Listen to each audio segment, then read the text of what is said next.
போக்குவரத்து கழகங்கள்ல தற்சமயம் பாத்தீங்கன்னா புதிய காலி பணியிடங்களுக்கு உண்டான அறிவிப்பு வர இருக்கு.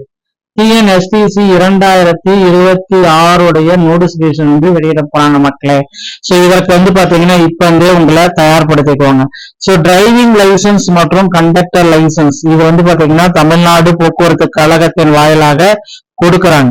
சோ அதை பாத்தீங்கன்னா இந்த முதல்வர் விஜய் அவர்கள் இப்ப இருக்கிற டைம்ல காலி பணியிடங்களை நிரப்பு வர மாட்டாரா போக்குவரத்து கழகத்துல? இதுதாங்க இப்ப எல்லார் மத்தியிலுமே இருக்கிற ஒரே கேள்வியா இருக்கு. முதல்வர் விஜய் அவர்கள் போக்குவரத்து கழகத்துல காலி பணியிடங்களுடைய எண்ணிக்கைய அதிக அளவுல நிரப்ப போறாரு. சோ 28,000க்கும் மேற்பட்ட காலி பணியிடங்கள் போக்குவரத்து கழகத்துல இருக்கு. இந்த காலி பணியிடங்கள் முழுவதுமாக நிரப்புறதுக்கு உண்டான ஒரு பெரிய நோட்டிபிகேஷனை முதல்வர் விஜய் அவர்கள் விரைவில் வெளியிட இருக்கிறாரு அப்படின்ற மாதிரி தகவல்கள் வந்திருக்குங்க.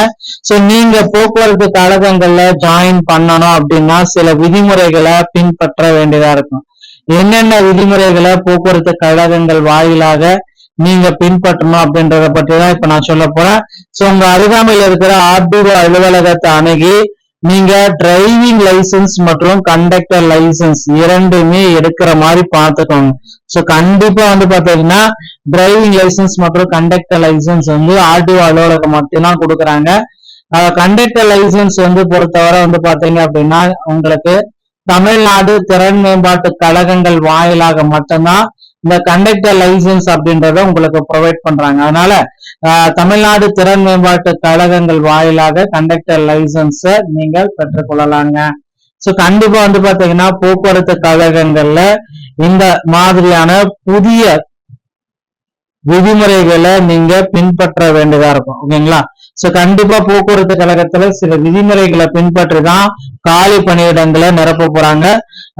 தமிழ்நாடு திறன் மேம்பாட்டு கழகத்தின் மூலமாக நீங்க சென்று ஃபர்ஸ்ட் எய்ட் சான்றிதழை வாங்கி அதன் பிறகு நீங்க கண்டக்டர் லைசன்ஸ பெற்று கொள்ளலாம். இந்த ஒரு வீடியோ பதிவு உங்களுக்கு ரொம்ப ரொம்ப பயனுள்ளதா இருக்கும் அப்படின்னு நான் நம்புறேன்.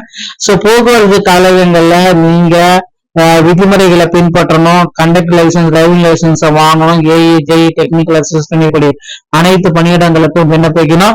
2026 விண்ணப்பங்கள் எப்போ தொடங்குறாங்க அப்படின்னு பாத்தீங்கன்னா ஆகஸ்டுடைய முதல் வாரத்துல தமிழக அரசு முதல்வர் விஜய் அவர்களால் தொடங்க இருக்காங்க. சோ தயாராகிக்கோங்க. சோ 2025 நடைபெற்ற நியமனங்கள்ல பல்வேறு விதமான முறைகேடுகள் இருக்கு. 2025 நடைபெற்ற நியமனங்களை முழுவதுமா ரத்து செஞ்சுட்டு புதிய நியமனங்கள் போடுவதற்கும் நிறைய வாய்ப்புகள் இருக்கு மக்களே.